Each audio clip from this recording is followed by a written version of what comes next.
Hello दोस्तों, नवल पाठशाला में आपका फिर से स्वागत है।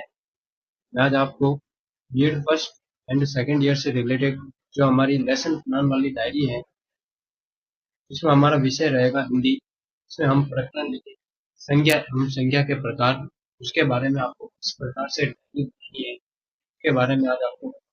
इसमें आप लोग देख सकते हैं कि हमारा सब्जेक्ट हिंदी रहेगा और संज्ञा एवं संज्ञा के प्रकार, इससे रिलेटेड मैं आज आपको डायरी इस प्रकार से बनाई जाती है से related के बारे में आज आपको। तो इसमें आप लोग सर्वप्रथम अपने विद्यालय का नाम लिखेंगे, फिर आप कक्षा लिखेंगे, फिर आप विषय लिखेंगे हिंदी, फिर आप प्रकरण लिखेंगे संज्ञा एवं उसके प्रकार, फिर आप दिनांक लिखेंगे, फिर आप कालांश लिखेंगे सेकंड, और फिर आप समयावधि देंगे 30 से 35 मिनट।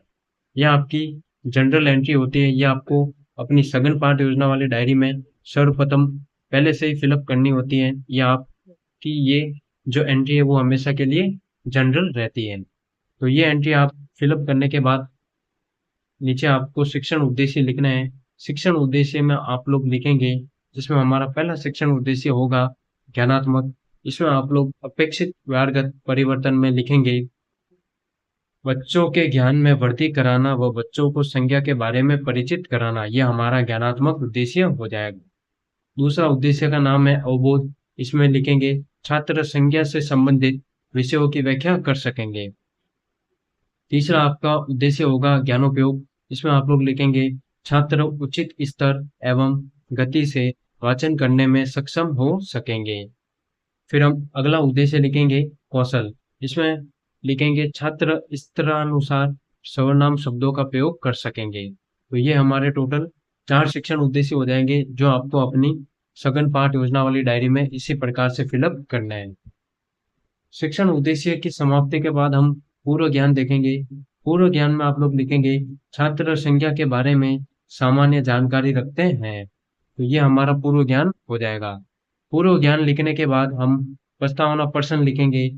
प्रस्तावना प्रश्न में आपको सर्वप्रथम एक टेबल ड्रॉ करनी है, और टेबल ड्रॉ करने के बाद इसमें आपको एक तरफ प्रश्न लिखने हैं और दूसरी तरफ आपको संभावित उत्तर देने हैं। तो इसमें हमारा पहला प्रश्न होगा हमें शिक्षा किससे प्राप्त होती है। तो इसमें हम लोग आंसर लिखेंगे शिक्षकों से, पुस्तकों से। दूसरा हमारा प्रस्तावना प्रश्न होगा शिक्षक हमें कहाँ मिलते हैं। तो इसमें हम लोग आंसर लिखेंगे स्कूलों में, कॉलेजों में। तीसरा हम प्रस्तावना प्रश्न लिखेंगे स्कूलों में हम किन किन चीजों में लिखते हैं। तो इसमें हम लोग आंसर लिखेंगे पेन, पेंसिल इत्यादि।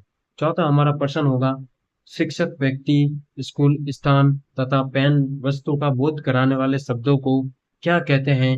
तो इसमें हम लोग आंसर लिखेंगे निरुत्तर। तो ये हमारे टोटल 4 प्रस्तावना प्रश्न हो जाएंगे। आपको इसी प्रकार से इन प्रस्तावना प्रश्नों को अपनी सघन पाठ योजना वाली डायरी में लिखना है।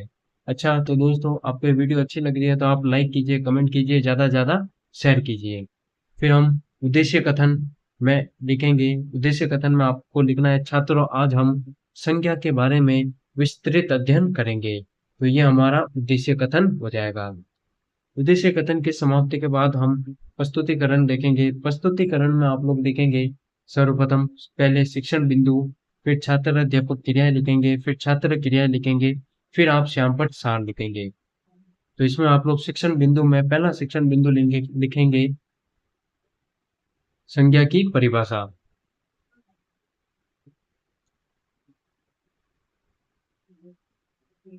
तो संज्ञा की परिभाषा में आप लोग छात्र दीपक क्रिया में लिखेंगे किसी व्यक्ति, वस्तु, स्थान आदि का बोध कराने वाले शब्द संज्ञा कहलाते हैं। जैसे मोहन ईमानदार लड़का है। यह व्यक्ति, भाव, जाति, यानी नीचे आपको संज्ञा के भेद दे रखे हैं, व्यक्तिवाचक संज्ञा, जातिवाचक संज्ञा और भाववाचक संज्ञा। यानी संज्ञा के 3 भेदों के बारे में आपको इसमें बता रखा है। आगे छात्र क्रिया में आप लोग लिखेंगे छात्र ध्यानपूर्वक सुनेंगे और लिखेंगे। तो ये आपका शिक्षण बिंदु हो जाएगा। शिक्षण बिंदु के बाद हम ये जो मैंने आपको 3 संज्ञा के जो प्रकार बताए हैं, व्यक्तिवाचक संज्ञा, जातिवाचक संज्ञा और भाववाचक संज्ञा, इसके बारे में इन शिक्षण बिंदुओं को पॉइंट बनाते हुए लिखा गया है। तो पहले हम व्यक्तिवाचक संज्ञा के बारे में देखेंगे। किसी व्यक्ति, वस्तु, स्थान इत्यादि के निश्चित नाम का बोध कराने वाले शब्द व्यक्तिवाचक संज्ञा कहलाते हैं, जैसे मोहन, सोहन इत्यादि। ये हमारे व्यक्तिवाचक संज्ञा हो जाएंगे। फिर हम जातिवाचक संज्ञा देखेंगे। किसी व्यक्ति, वस्तु, स्थान इत्यादि की पूरी जाति वर्ग का बोध कराने वाले शब्द जातिवाचक संज्ञा कहलाते हैं। तो इसमें आप लोग लिखेंगे जैसे मनुष्य, स्त्री, पुरुष, टीवी इत्यादि। जातिवाचक संज्ञा के दो भेद होते हैं। पहले भेद का नाम है समूहवाचक संज्ञा और दूसरे भेद का नाम है द्रव्यवाचक संज्ञा। समूहवाचक संज्ञा वो होती है जो पूरे समूह का बोध कराती है, और द्रव्यवाचक संज्ञा वो होती है जो हमारे द्रव्य पदार्थ जैसे पानी, दूध, दही इत्यादि के बोध कराने वाले शब्दों को द्रव्यवाचक संज्ञा कहते हैं। फिर आप नीचे देखेंगे भाववाचक संज्ञा के बारे में आपको दे रखा है। वे संज्ञा शब्द जो किसी व्यक्ति, वस्तु, स्थान इत्यादि के भाव का बोध कराने वाले शब्द भाववाचक संज्ञा कहलाते हैं, जैसे गरीबी, अमीरी, दुख, बुढ़ापा, जवानी इत्यादि। ये हमारे सब भाववाचक संज्ञा हो जाएंगे। फिर आप छात्र क्रिया में लिखेंगे, छात्र ध्यानपूर्वक सुनेंगे और लिखेंगे। ये हमारी छात्र क्रिया हो जाएगी। छात्र क्रिया लिखने के बाद हम श्याम पर सार लिखेंगे। श्याम पर सार में आपको एक ब्लैक चार्ट पेपर लगाना है, आप लोग देख सकते हैं। श्याम पर सार में आप लोग लिखेंगे किसी व्यक्ति, वस्तु, स्थान का बोध कराने वाले शब्दों को संज्ञा कहते हैं।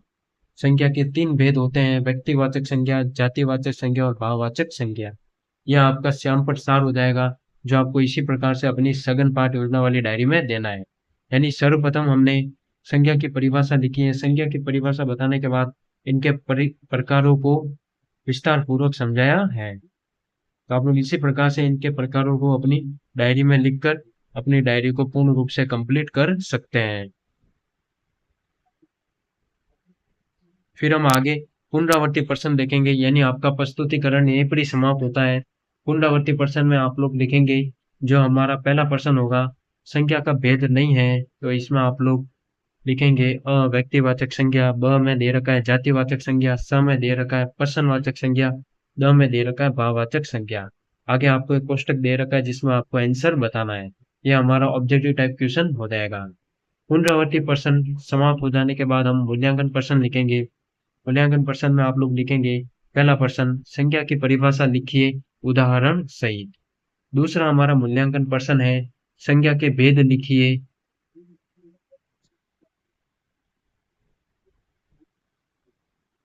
मूल्यांकन प्रश्न लिखेंगे, जातिवाचक संज्ञा के भेद लिखिए। तो ये आपके टोटल 3 मूल्यांकन प्रश्न हो जाएंगे, जो आपको अपनी सघन पाठ योजना वाली डायरी में इसी प्रकार से लिखने हैं। गृह कार्य देंगे हम अंत में, यानी जब हमारा ये पूरा प्रकरण कंप्लीट हो जाता है उसके बाद हम गृह कार्य देते हैं अंत में अपनी सघन पाठ योजना वाली डायरी में। तो इसमें आप लोग गृह कार्य देंगे, संज्ञा किसे कहते हैं वह उनके प्रकारों का वर्णन कीजिए। तो ये आपका पूर्ण रूप से गृह कार्य हो जाएगा। आप लोग इसी प्रकार से पुनरावृत्ति प्रश्न, मूल्यांकन प्रश्न और गृह कार्य लिख सकते हैं। गृह कार्य समाप्त हो जाने के बाद हम अंत में सुझाव देंगे। सुझाव में आप लोग लिखेंगे, विद्यार्थी संख्या के बारे में अध्ययन करेंगे। यह आपका पूर्ण रूप से सुझाव हो जाएगा। सुझाव की समाप्ति के बाद हम एक तरफ स्वयं के हस्ताक्षर करेंगे और दूसरी तरफ पर्यवेक्षक के हस्ताक्षर करवाएंगे, जिससे हमारी ये सघन पाठ योजना पूर्ण रूप से कंप्लीट हो जाती है। यानी पुनरावर्ती प्रश्न, मूल्यांकन प्रश्न और गृह कार्य के बाद हम सुझाव देने के बाद यह हमारी जो प्रकरण है संज्ञा और संज्ञा के प्रकार पूर्ण रूप से कंप्लीट हो जाते हैं।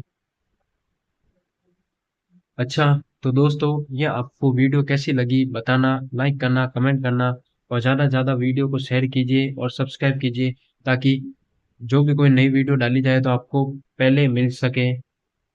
तो इसमें आप लोग देख सकते हैं कि किस प्रकार से संज्ञा को मैंने अपनी सघन पाठ योजना वाली डायरी में विस्तार से समझाया है, बताया है। आप लोग इसी प्रकार से लिखते हुए अपनी डायरी को कंप्लीट कर सकते हैं। उद्देश्य कथन देना है, प्रस्तावना प्रश्न लिखना है, पूर्व ज्ञान लिखना है, शिक्षण उद्देश्य लिखना है, और ये आपको आप अपनी प्रकरण के आरंभ होने पर आपको सर्वप्रथम सामान्य एंट्री फिलअप करनी है। वो आप लोग इस प्रकार से सामान्य एंट्री फिलअप करेंगे।